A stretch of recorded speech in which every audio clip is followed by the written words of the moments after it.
Good evening. Welcome back to this second segment of the Glazov Gang, the best Glazov gang yet ever. And we're back with Dwight, Anne-Marie, and Basil. It is an honor to have you here. Thank you. Good to be Before we get to the big issues of our time, on a scale of 1 to 10, how excited are you to be on the Glazov Gang? Dwight? I'm sorry. Wait a minute. Anne-Marie, on a scale of 1 to 10, how excited are you to be here? Dwight told me I can't play. I can't play anymore. Last of my hopes is banking on Basil Hoffman. On a scale of 1 to 10, 10 being the most excited. I'm a Republican, and I give to charity, so I give you a 10. What difference does it make? At this point. What difference does it make? After all, what difference does it make? The greatest Glazov gang ever, as I predicted, and it's panning out as I hoped. Christopher Stevens was killed by a film critic. Yes. Angry film critic. Of course. Where is he? The man who's responsible for that movie. Where is he? Who's had an interview with him? What difference at this point does it make? What difference does it make? Okay. Anne-Marie, speak up. Ladies and gentlemen, thank you very much, and I think this is going to go viral because of this excellent performance. You've lost control of this show. By my Glazov gang members. I can't control my arm. Ladies and gentlemen, and now on to the serious issues of our time. The eternally juvenile and sophomoric Rachel Maddow on MSNBC. Ugh. The other day, she just thinks it's really funny that a person like David Horowitz, who gave a keynote address to the Republican National Committee the other day, got a standing ovation. He's giving advice on how Republicans can best convince minorities that it's against their interests to be voting for the Democrats. And his speech, a pamphlet that he's written, Go for the Heart, how Republicans can win, you can find it at gofortheheart.org. And, just empirical reality, evidence, argumentation about how the Democrats are in control of education. They're in control of welfare. They're in these inner city communities. They are damaging minorities. They're the ones that are oppressing blacks and Hispanics in the inner cities. And the evidence is all there. And Rachel Maddow does not touch on the evidence, scoffs at it, and just ridicules David Horowitz on her program without even confronting one fact that he has written. She brings up works of his, by the way, that one of them that's written, The Race Card, a collection that he edited 15 years ago with Peter Collier, and she's referring to it as if it's a new book. It just means that she hasn't even looked into anything. What do you think about this ignorance and the way that the left, that itself is the oppressor of minorities, accuses those who want to actually save minorities with good, real policies? I have finished my tirade. Basil? They can't go there because the facts are never on their side.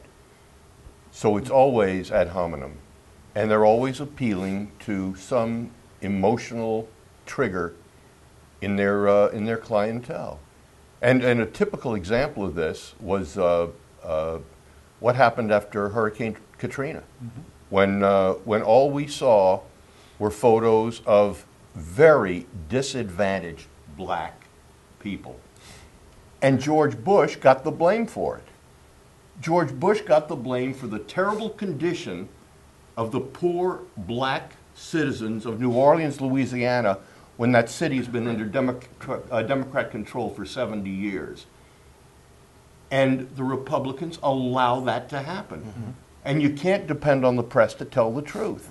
And Rachel Maddow knows that. All of the left knows it. They will go for the emotional nonsense, and they will know that what we now call low information voters will fall for it every single time. I was just cringing when I was watching that clip when she was ridiculing David's works. It is so evident that she has not even read them or looked at them. She doesn't know any of the arguments. And the tragedy, the bottom line is, like I said, it is the progressives that are actually oppressing the minorities, and they're keeping the poor in poverty. They're keeping the blacks and Hispanics in poverty. And yet, as you say, the Republicans, conservatives, they're failing to fight political war and to get this message out. What did you think of the Maddow clip and this attack on David? I love being a woman. being a woman is a wonderful thing. Thank you, and we're going to go I on love to being a woman too. I love being a woman too. I do. I just want to.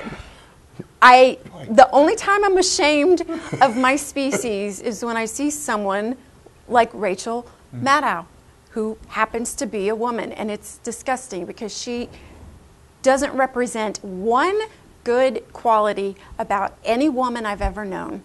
And I don't like to just talk about people in a mean kind of way, but that's all that woman does. I've never heard her say anything good or factual or truthful about anyone on our side. Now, what do you think about that clip in particular against David, and what do you think about the issue itself, where the documentation that David has put on the table, proves just empirically that the Democrats are in control of all these institutions and they're keeping the poor in poverty, and instead they're ridiculing scholars that are actually pointing this out? You know, they said it earlier. It's like, what difference does it make? It doesn't matter. They control the narrative. They control the dialogue.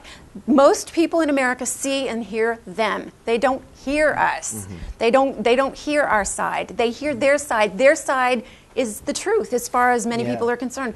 We have the truth on our side, but like these guys have been saying all night, we don't promote the truth enough. We hold back. Yeah, one thing that we really don't disgusts go me for it. is that somebody like David Horowitz, I mean, this was a leader also of civil rights marches. This is a person that's for civil rights. People like this, heroes like this that want to help the poor and help minorities. And Rachel Maddow and the Democrats and the left, they are actually the ones with the racist views and the racist policies. You have to understand, look at the network that she's on. This MSNBC and NBC connected. What did they do? They had to falsify recordings to turn Mr. Zimmerman into a racist. They had to falsify recordings on Mitt Romney to make it look like he was out of touch with reality. Years ago, they falsified recordings on Newt Gingrich, where he said, "Wither on the vine," he was referring to the bureaucracy of Medicare, and they edited the Democrats, progressive, edited tapes together to make it seem like he was talking about Social Security, that he was talking about Medicare. They have to distort the actual facts in order to make their point. She never.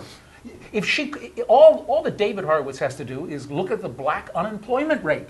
Look at it. Right. Rachel Maddow doesn't have the intellect to deal with that and explain it. So what does she do? She takes a title, Hating Whitey, and she exploits that as if it has some meaning. But she's also part of the Hollywood culture, which is light and shadow. It's only what I look like or what it sounds like.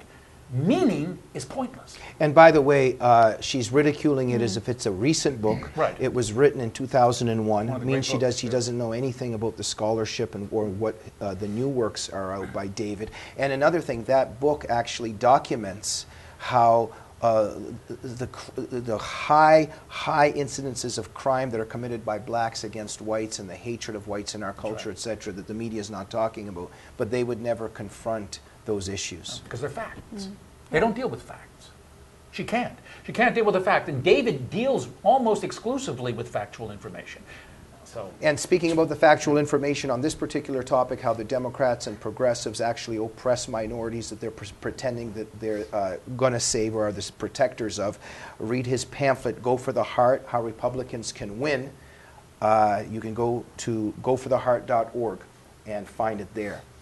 Ladies and gentlemen, let's move on, but a little bit back to our discussion in the first segment about this terrorist attack, all the politics surrounding it. But look, this is very scary. The Israelis have been living like this for many, many years or decades or centuries. Hey, look, are we going to start living like Israelis soon? What do you think? Is this going to start escalating with Obama and the left making us vulnerable to these attacks? Because whether or not this turns out to be a jihadi attack, jihad is here. And there's been more than 20,000 attacks since 9/11 by jihadists. And I think we're entering a very scary period. What do you think? Can we see American society becoming like Israeli society in terms of a lot of these bombings? Basil? I think Americans have to become more and more vigilant. And what we have in this country is a free society. And we value our liberty. And where you have liberty, crazy people will do crazy, evil things, and there's not too much you can do about it. So it is the responsibility of Americans to be vigilant, to press our legislators, to be as tough on crime, as tough on surveillance as possible. We just have to accept reality, and the reality is that there is a jihad going on by Islamo-fascists, and we have to deal with it. But I don't think that America will ever become a general danger zone like Israel is. I fear that it will if people like Obama and the people he's bringing in remain in power. One thing that you bring up, I think, very important to stress. As conservatives, we believe in the existence of good and evil. Yeah. And there will always be evil. But the left believes that it itself can stamp out evil, and that therefore, well, first of all, I think it denies that it exists, but even in its perception of where it exists, it thinks that by banning guns, for instance, you can ban shootings. Whereas the main difference is we believe that evil is in the human heart, not in a gun. Anne-Marie? Absolutely. That was my point, too. Oh, I stole your point? No, but I mean, it's even more reason that we need to be especially strong and vocal, every single one of us, about our Second Amendment rights. There's nothing more important than our second. The reason we're in America now is because of our second, because we were escaping a tyrannical government. There was somebody today, I think Chris Matthews. No, it was Joe Biden who was joking about conservatives being afraid of tyranny, some imagined tyranny. And look what they're doing. They're doing exactly that. They're going for the only means of defense we have to protect ourselves from them. Now, Anne-Marie, do you think that this is like conspiracy-minded, and some people think a lot of us are just paranoid? Do you believe that the Obama administration actually intends to go for the guns and disarm the American people? It certainly looks like that. It certainly seems that's the direction they're going. And if they can't get the actual guns, they'll get our magazines and our clips and our bullets, and they'll go for the other things, and then they'll gradually just condition us. They'll get us used why to do little they want? things. Okay, let us. Baby steps. It does look like they're making those movements. Yeah. Why? It's like what we said earlier.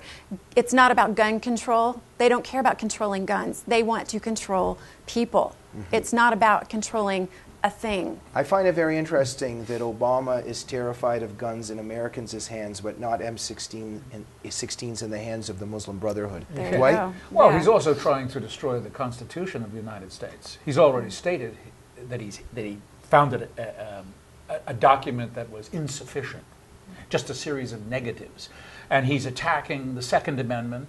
And this is what, to go back to the question. If you can remove the Second Amendment was there so that the people could defend themselves against tyrannical government. That's why it was there. He, like all progressives, owe their ideology to tyrannical governments because they see themselves at the top of the pyramid.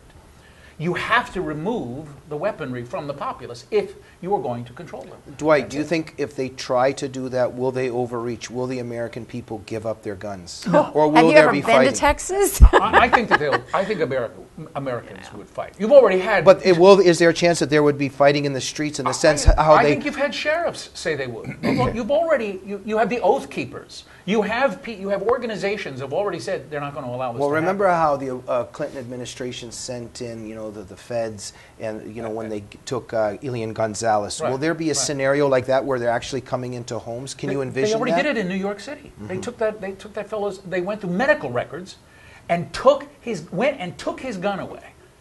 So this is already happening. Ladies and gentlemen, all great things must come to an end, even an episode of the Glazov Gang. Don't get depressed. There's a couple minutes left. Ladies and gentlemen, before we go briefly, when you go to bed at night and you are worried for the United States of America, this country, what primarily is on your mind, and what do you think might be able to be done about it? Basil? Well, the first thing I do every night is pray, and the last thing I do every night is pray when I go to sleep. And I don't believe that God gave us this great country for somebody like Barack Obama to take it away from us.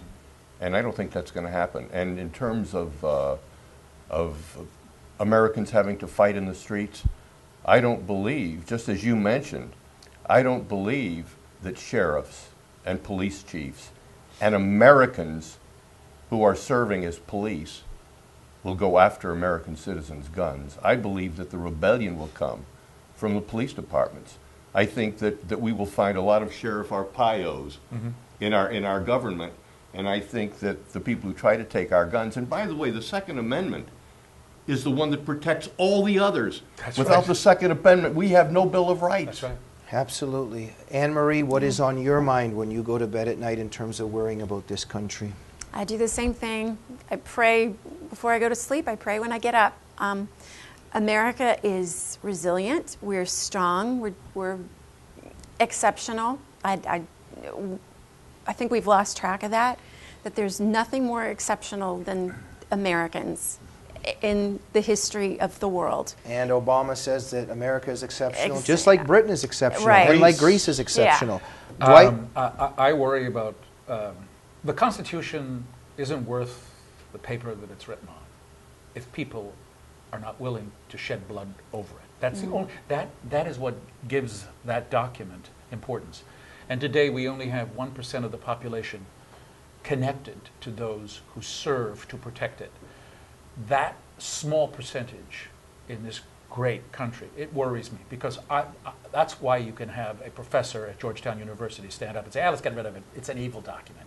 And reporters saying the same thing, and a president who is attacking it every single day of his presidency. Ladies and gentlemen, it is an honor and a privilege to have the three smartest people on the planet Earth as members of the Glazov gang. Four. You include me? Aw. Dwight, Anne-Marie, and Basil, thank you very much. Jamie. Thank you very much for joining the Thank Glazov you. gang. It was an honor. I like Thank that you. last comment especially, and we'll see you next week on the Glazov gang.